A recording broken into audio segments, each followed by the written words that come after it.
नमस्कार, AB star news देख रहे हैं आप और उत्तराखंड की खबरों के खास बुलेटिन हमारी देवभूमि लेकर हाजिर हूं मैं आपके साथ सोहन सिंह। तो मनीष खंडूरी बीजेपी में शामिल हो गए हैं। एक दिन पहले ही उन्होंने कांग्रेस से इस्तीफा दिया था। अगले ही दिन उन्होंने बीजेपी ज्वाइन कर ली। मनीष खंडूरी को मुख्यमंत्री पुष्कर सिंह धामी, बीजेपी प्रदेश चुनाव प्रभारी दुष्यंत गौतम और प्रदेश अध्यक्ष महेंद्र भट्ट ने सदस्यता दिलाई। इस मौके पर मनीष खंडूरी ने कहा कि बीजेपी की नीतियों से प्रभावित होकर उन्होंने बीजेपी की सदस्यता ली है। उन्होंने कहा कि प्रधानमंत्री नरेंद्र मोदी का उत्तराखंड से खास लगाव है। अगर उत्तराखंड का कोई विकास कर सकता है तो वो बीजेपी ही है। देखिए, मैं ऐसे इन सवालों में नहीं जाऊंगा। आप देखिए, ना तो मुझे 19 में टिकट की चाह थी। अगर मुझे 22 में अगर टिकट भी मिल रहा था, अगर मैं विधानसभा का चुनाव में लड़ना चाह रहा था। और जहां तक यहाँ की बात, मैं छोटी बात या ऊंची बात नहीं करूंगा। जिसको पता है टिकट का क्या होने वाला था, उसको पता है। खंडूरी जी का कार्यकर्ता निर्माण में बहुत बड़ा योगदान रहा है। हम जैसे कार्यकर्ता जिस स्थान पर हैं, उसमें जनरल साहब का बहुत बड़ा योगदान है। इस प्रदेश के विकास में जनरल साहब के योगदान को भुलाया नहीं जा सकता है। और आज हमें बहुत खुशी है कि मनीष जी अपने परिवार में, मैं आज भी कह रहा हूँ, अपने परिवार में आप आए और आपका जो कार्य क्षेत्र है वो व्यापक है।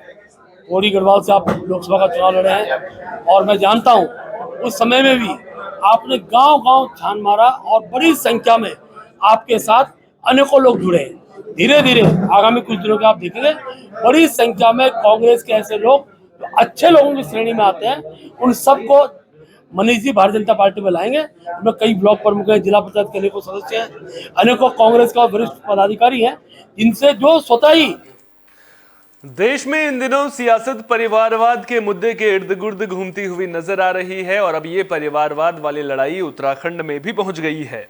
उत्तराखंड कांग्रेस ने बीजेपी पर परिवारवाद को बढ़ावा देने का आरोप लगाया है। कांग्रेस के प्रदेश उपाध्यक्ष मथुरा दत्त जोशी ने कहा कि बीजेपी हमेशा कांग्रेस पर परिवारवाद का आरोप लगाती रही है, लेकिन बीजेपी एक ही परिवार के लोगों को पार्टी में शामिल कर उन्हें बढ़ावा देने का काम कर रही है। दरअसल मनीष खंडूरी कांग्रेस छोड़कर बीजेपी में शामिल हुए हैं। मनीष खंडूरी पूर्व मुख्यमंत्री बीसी खंडूरी के बेटे हैं और विधानसभा अध्यक्ष युदु खंडूरी के छोटे भाई हैं। वहीं कांग्रेस के इस आरोप पर बीजेपी के प्रदेश मीडिया प्रभारी मनबीर चौहान ने सफाई दी। उन्होंने कहा कि बीजेपी में एक ही परिवार के लोगों को कोई बड़ी जिम्मेदारी नहीं दी गई है और बीजेपी अपनी नीति पर हमेशा कायम है। भाजपा हर हमेशा परिवारवाद की पोषक रही। जब से भाजपा का जन्म हुआ है तब से परिवारवाद उन पर हावी रहा है और आरोप उल्टा लगाते हैं। आज ही देख लीजिए ना, खंडूरी जी की लड़की भाजपा में, खंडूरी जी स्वयं भाजपा में, आज खंडूरी जी का लड़का भी भाजपा में सम्मिलित करवा दिया, अपनी पार्टी में सम्मिलित करा दिया। तो अन्य भी देख लीजिए, कई गणेश जोशी की लड़की भाजपा में, गणेश जोशी स्वयं भाजपा में, अन्य कई और नाम हैं। प्रदेश में ही कई नाम ऐसे हैं जो भाजपा में परिवारवाद के। कांग्रेस को कुछ बोलने से पहले अपने गिरेबान में झांकना चाहिए और भारतीय जनता पार्टी हमेशा से परिवारवाद की विरोधी रही है और इसी सिद्धांत पर भारतीय जनता पार्टी काम कर रही है। भारतीय जनता पार्टी के कोई भी नेता हों, उनके परिवार वालों को किसी भी उच्च पद पर एक साथ नहीं बैठाया गया। तो इन दिनों उत्तराखंड की राजनीति में खूब उथल पथल देखने को मिल रही है। नेताओं के पार्टी छोड़ने और नई पार्टियों को ज्वाइन करने का सिलसिला लगातार जारी है। अब बसपा का दामन छोड़कर 4 बार के सांसद और 7 बार के विधायक रहे करतार भड़ाना बीजेपी में शामिल हो गए हैं। हरिद्वार लोकसभा सीट पर प्रत्याशी को लेकर माथापच्चू के बीच भड़ाना का बीजेपी में शामिल होना कई नए समीकरणों की ओर इशारा कर रहा है। बता दें कि पिछले विधानसभा चुनाव में भड़ाना ने बीएसपी के टिकट पर चुनाव लड़ा था। सेवा करने का मन, ये देवभूमि है जहाँ पे गंगा मैया का स्नान होता है, जहाँ हर की पैड़ी है, वहाँ पे सेवा करने का। हरियाणा, उत्तर प्रदेश कई जगह का अनुभव लेकर आए हैं, तो उत्तराखंड की तरफ आए हैं, तो किस तरह से देखते हैं दूसरी पार्टियों के अलावा भाजपा को क्यों चुना? देखिए, ऐसा है, मैं आज से 18 साल पहले भी आया था देवभूमि, लेकिन जितना दिन का मेरा वो कार्य था, 1-2 महीने का, जो सेवा मेरे से देवभूमि ने लेनी थी वो ली और फिर उसके बाद मुझे कई जगह का कर्ज चुकाना था, वहाँ मुझे जाना था। लेकिन अब शायद हो सकता है कि यहाँ का कुछ कर्ज मुझ पे बाकी है, क्योंकि जाना तो सभी को है। और ऐसी जगह पे मैं आ गया हूँ जहाँ से मेरी अस्थियों को ले आना नहीं पड़ेगा, यहीं पे बहा दिया जाएगा। पार्टी अगर मौका देती है हथवा से चुनाव लड़ने का तो तैयार हैं? पार्टी अगर मुझे बच्चे पीटने का काम देगी वो भी मैं करूँगा। चुनाव के लिए क्या कितनी अहम भूमिका मानते हैं आप चुनाव में, कैसे भूमिका रहेगी? नहीं, मैं कह रहा हूँ ना, जो भी काम मेरी ड्यूटी लगाएंगे वो मैं काम करूँगा। आज भारतीय जनता पार्टी में करतार सिंह भडाना जी, जो एक राजनीति के अंदर बहुत बड़ा अपना आयाम रखते हैं, आज आदरणीय नरेंद्र मोदी जी द्वारा जो नए भारत का निर्माण चल रहा है, इस भारत के निर्माण में एक विकसित भारत की ओर देश चल रहा है। देश में दो ध्रुवीकरण आज चल रहे हैं, एक राष्ट्रवादी लोगों के चल रहे हैं जो भारत को विकसित देखना चाहते हैं, एक उन लोगों को चल रहा है, दूसरी तरफ राहुल गांधी जी के नेतृत्व के अंदर चल रहा है, अनेकों अनेक विरोधी दलों के माध्यम से चल रहा है। ये टुकड़े टुकड़े गैंग के समर्थक हैं जो भारतीय संस्कृति और संस्कारों का हनन कर रहे हैं। एक तरफ देश के प्रधानमंत्री हमारे संस्कारों को मजबूती और शक्ति देने का काम कर रहे हैं। आज अनेकों अनेक दलों में लोग जो काम कर रहे हैं, जब वो अपने घर के अंदर भगवान कृष्ण की पूजा करते हैं, राम की पूजा करते हैं, देवी देवताओं की पूजा करते हैं, और बाहर जाकर जब उनके नेतागण सनातन को ख़त्म कर देंगे, सनातन डेंगू है, इस प्रकार के राम पैदा ही नहीं हुए, ऐसे वक्तव्य। लोकसभा चुनाव को लेकर तैयारियां तेज हो गई हैं। सभी पार्टियां जनता को लुभाने की कोशिश कर रही हैं।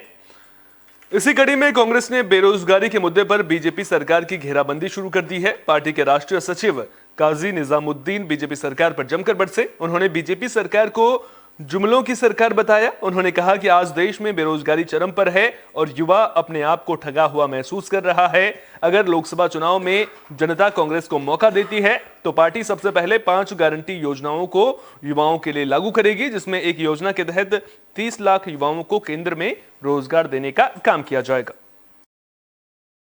आज आपको कष्ट दिया, उसका कारण ये है कि भारत की केंद्र सरकार के लिए चुनाव होने जा रहे हैं, जो अप्रैल मई में होने हैं। उसके लिए सभी पार्टियां अपनी अपनी तैयारी करती हैं। ख़ास तौर से भारतीय जनता पार्टी तो अपनी तैयारी भावनाओं के आधार पर करती है, और सिवाय भावुक करने के लिए जनता को, और उनके पदाधिकारी हों चाहे उनके सरकार चलाने वाले लोग हों, प्रधानमंत्री से लेकर छोटे से छोटे लेवल तक, सभी लोग सिवाय भावनाएं भड़काने के और झूठ बोलने के कोई काम नहीं करते। मोदी जी हों, अमित शाह हों, योगी जी हों, अन्य कोई मुख्यमंत्री हों, उनके भाषण में कभी आपको स्कूल, कॉलेज, यूनिवर्सिटी, हॉस्पिटल, किसान, मजदूर, रोज़गार की बात ये कभी नहीं मिलेगी। इसमें महंगाई का जिक्र कभी नहीं होगा, उसमें कभी भी कोई महिला सुरक्षा की बात नहीं होगी, युवाओं के भविष्य की कोई बात नहीं होगी। जब कभी बात करेंगे तो भावुक करने की बात। टनकपुर देहरादून साप्ताहिक एक्सप्रेस ट्रेन का शुभारंभ कर दिया गया है। मुख्यमंत्री पुष्कर सिंह धामी ने ट्रेन को हरी झंडी दिखाकर रवाना किया। इस मौके पर सीएम धामी ने पीएम मोदी और रेल मंत्री अश्विनी वैष्णव का आभार जताया। उन्होंने इसे एक सपने के पूरा होने जैसे बताया।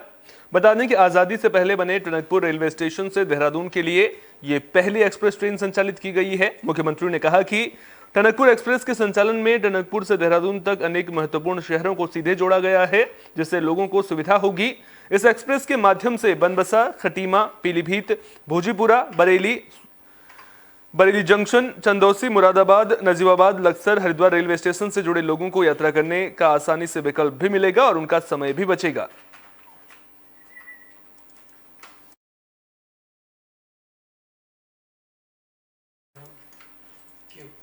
अब बुलेटिन में बात ऋषिकेश कर्णप्रयाग रेलवे परियोजना की, जिसका काम साल 2025 तक पूरा होने की उम्मीद जताई जा रही है।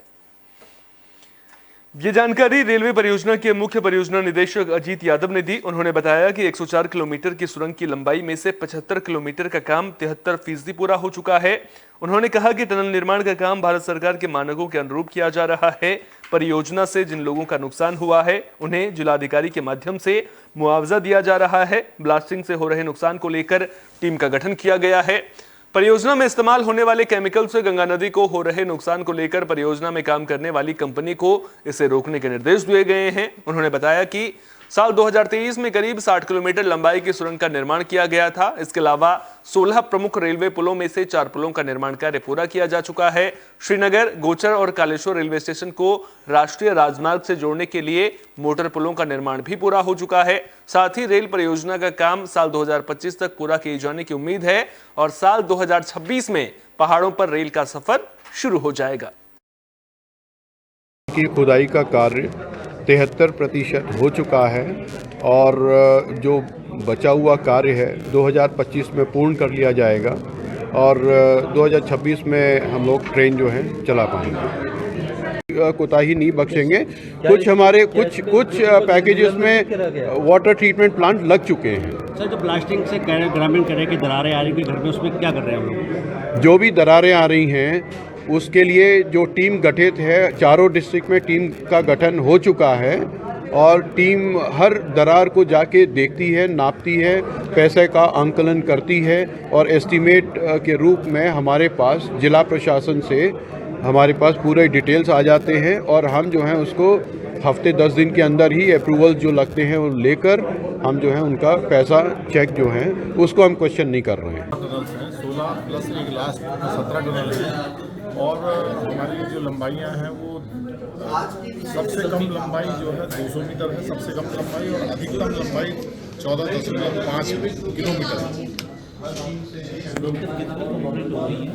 ये 73% हमारी खुदाई पूरी हो गई है। टनल एक्सकेवेशन का जो काम मुख्य होता है वो 73% हो चुका है। लोकसभा चुनाव से पहले पुलिस अलर्ट नजर आ रही है। आपको बता दें कि इसी कड़ी में उत्तरकाशी में भी पुलिस की टीम ने फ्लैग मार्च किया।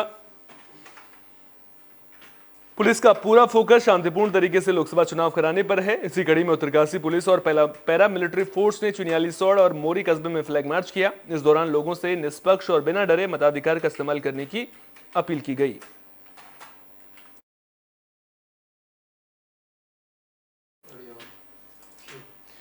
बुलेटिन में बात यूके SSSC पेपर लीक मामले की भी कर लेते हैं, जिसमें एसटीएफ को बड़ी कामयाबी मिली है। एसटीएफ ने अलीगढ़ से आरोपी कासान को गिरफ्तार किया है।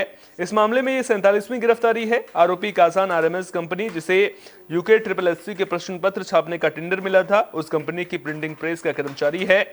4-5 लाख रुपयों के लालच में आकर आरोपी कासान पेपर पैकिंग के दौरान प्रश्न पत्र को कपड़ों में छुपाकर बाहर लाया। आरोपी ने पूर्व में गिरफ्तार किए गए एक अन्य आरोपी रूपेंद्र जायसवाल और सादिक मूसा को पेपर लाकर दिए थे। आरोपी कासान पर 50,000 रुपए का इनाम भी घोषित किया गया था। इस मामले में अभी भी 2 आरोपी फरार चल रहे हैं, जिनको जल्द गिरफ्तार करने का एसटीएफ ने दावा किया है। आज एसटीएफ को बड़ी सफलता मिली है। एक 50,000 का इनामी अपराधी कासान, जो कि यूके SSSC स्नातक स्तरीय परीक्षा में पेपर लीक मामले में इनामी था और ये यूपी का रहने वाला है, तो आज एसटीएफ की टीम के द्वारा इसकी गिरफ्तारी की गई है। इसका जो रोल था, इसमें जो राजेश चौहान है, जो ओनर था जो प्रिंटिंग प्रेस का, उसका एक कर्मचारी था, प्रेस में काम करता था और इसके द्वारा जो परीक्षा का पेपर था वो अन्य अभियुक्तों को निकाल कर दे दिया गया था। इसकी गिरफ्तारी के लगातार एसटीएफ के द्वारा प्रयास किए जा रहे थे और पिछले हफ्ते भी इसका लोकेशन अलीगढ़ में आया था, लेकिन ये गिरफ्तार नहीं किया जा सका, फरार हो गया था। तो बुलेटिन में बात नरेंद्र नगर की भी कर लेते हैं, जहां राष्ट्रीय लोक अदालत का आयोजन किया गया था। न्यायिक मजिस्ट्रेट शंभनाथ सेठवाल की कोर्ट में 141 मामलों का ऑन द स्पॉट समाधान किया गया। 13,82,000 रुपए का जुर्माने के तौर पर सेटलमेंट भी किया गया। इस दौरान समझौता करने वालों के चेहरों पर खुशी देखने को मिली। समझौता करने वालों का कहना था कि लोक अदालतों के जरिए मामलों का जल्द समाधान हो जाता है और गरीबों को समय पर न्याय मिल जाता है। यहाँ पर हमारे 2 चेक बाउंस के मामले यहाँ पर 2021 से लंबित थे, चल रहे थे। बराबर पक्षकारों को यहाँ पर आना पड़ रहा था, जिससे कि समय की भी और धन की भी जो है क्षति हो रही थी। लेकिन आज जो है लोक अदालत में जो है दोनों पक्षों के बीच जो है चेक का जो मामला जो है सुलझ गया है और आज बड़ी खुशी हो रही है कि दोनों पक्षों को न्याय मिला है और जो समय और जो धन की बर्बादी होती है। आज नरेंद्र नगर कोर्ट में नेशनल लीगल सर्विस अथॉरिटी के अंतर्गत हर साल जो राष्ट्रीय लोक अदालत का आयोजन किया जाता है 9 मार्च को, उसके तहत आज जो कंपाउंडेड ऑफेंस हैं, जो समझौते के आधार पर मुकदमे निपट सकते हैं, उनका निस्तारण कराया जा रहा है। अभी लोक अदालत चल रही है। अब तक 120 मामलों का निस्तारण हो चुका है। इसमें निवेदन है कि आज जो लोक अदालत का आयोजन नरेंद्र नगर न्यायालय में किया गया है, इसमें लगभग 120 मामलों का निस्तारण हो चुका है, जिसमें 138 के घरेलू हिंसा के और क्या कहते हैं जो चेक से संबंधित जो मामले आपसी परस्पर समझौते के आधार पर इनका निस्तारण हुआ है, जो कि शाम तक जो है मुझे लगभग 150 मुकदमे जो हैं उनके निस्तारण की पूर्ण उम्मीद है। और ये इससे तिब्बत के 65वें राष्ट्रीय विद्रोह दिवस पर तिब्बती समुदाय के लोगों का प्रदर्शन देखने को मिला। मसूरी में तिब्बती समुदाय के लोगों ने चीन के खिलाफ रैली निकाली। मसूरी हैप्पी वैली से शुरू हुई रैली में तिब्बती समुदाय के लोगों ने तिब्बत की आज़ादी की मांग को मुखर किया। तिब्बत समुदाय के लोगों ने बताया कि तिब्बत में रह रहे तिब्बतियों को चीन की दमनकारी नीतियों समेत कई तरह की यातनाओं को सहना पड़ रहा है। ऐसे में अपने देश की आज़ादी की जंग में कई तिब्बतियों को चीनी सेना ने मार दिया है। उन बलिदानियों को भी तिब्बती समुदाय याद कर रहा है। वहीं इस दौरान तिब्बती समुदाय के लोगों ने दलाई लामा की लंबी उम्र की भी कामना की। उन्होंने कहा कि तिब्बत में चीन वहां की कला, संस्कृति और ऐतिहासिक धरोहरों के साथ छेड़छाड़ करके उन्हें समाप्त कर देना चाहता है। पार करने का जो जैसे इन अ मैसिव वे थोड़ा ज़्यादा करने की वजह यह है कि अभी जो ऑनगोइंग प्रोसेस है, अभी जो जैसे ताज़ा जो तिब्बत में क्या हो रहा है कि देयर इज़ अ खम दे के प्रोजेक्ट करके डैम बनवा रहे हैं तिब्बत में चाइना। तो क्या कर रहे हैं, वहाँ पे जो पुराने मंदिर है, जैसे पुराने घरों है, मंदिर है, वो सब तोड़वा रहे हैं। जैसे अभी तक सब वो लोग क्या करते हैं, डिमोलिश करते रहते हैं, पर अभी जो फ्रेश अभी जो ऑनगोइंग जो न्यूज़ है वो बता रहे हैं कि वहाँ पे बहुत सारी डिस्ट्रक्शन हो रहा है, जो ऑलमोस्ट 14th सेंचुरी से जो पुराने मंदिर। बुलेटिन के आखिर में बात हरिद्वार की कर लेते हैं, जहां जीआरपी थाना पुलिस को बड़ी कामयाबी मिली है। पुलिस ने रेलवे स्टेशन के बाहर पार्किंग में सो रहे युवक की हत्या का खुलासा कर दिया है। दरअसल आरोपी ने युवक की हत्या इसलिए की थी क्योंकि वो शराब पीकर सोया हुआ था और उसके मुंह से शराब की बदबू आ रही थी। आरोपी घनश्याम मूल रूप से यूपी के मथुरा का रहने वाला है, जो पिछले 1 साल से हरिद्वार रेलवे स्टेशन के आसपास रहकर गुजर बसर कर रहा था। पूछताछ में आरोपी ने अपना जुर्म कबूल कर लिया है। फिलहाल मृतक की शिनाख्त नहीं हो सकी है। घटना की क्योंकि काफ़ी हीनियस थी, इस संबंध में मुकदमा पंजीकृत किया गया और आसपास के लोगों से पूछताछ की गई। सीसीटीवी कैमरास देखे गए तो एक सीसीटीवी कैमरा में एक व्यक्ति जो है अभियुक्त द्वारा इस विक्टिम के सर पर पत्थर से वार करना दिखाई दिया। इस चीज़ को लेकर के जो अभियुक्त है उसकी आइडेंटिफिकेशन के प्रयास किए गए और जो टीम है हमारी, जिसमें हमारे एसओ जीआरपी हरिद्वार हो गए, हमारे इंचार्ज एसओजी और थाने के अन्य कर्मचारियों द्वारा जो है अभियुक्त की वेरिफिकेशन करने के बाद उसको जो है उसकी रेलवे स्टेशन से गिरफ्तारी की गई और उसके द्वारा जो है अपने द्वारा ये घटना करना बताया गया। उसके द्वारा बताया गया कि विक्टिम जो था, क्योंकि वो रास्ते पे लेटा हुआ था और उसके मुंह से शराब की बू आ रही थी, इस चीज़ को लेकर के उसने पत्थर उठा करके उसके सर पर वार कर दिया, जिससे कि उसकी मृत्यु हो गई। अभियुक्त की गिरफ्तारी की गई है। अभियुक्त उत्तराखंड की खबरों की खास बुलेटिन हमारी देवभूमि में फिलहाल के इतना ही। अपना बहुत बहुत ख्याल रखिए। देश और दुनिया की तमाम अहम खबरों के लिए देखते रहिए AB स्टार न्यूज।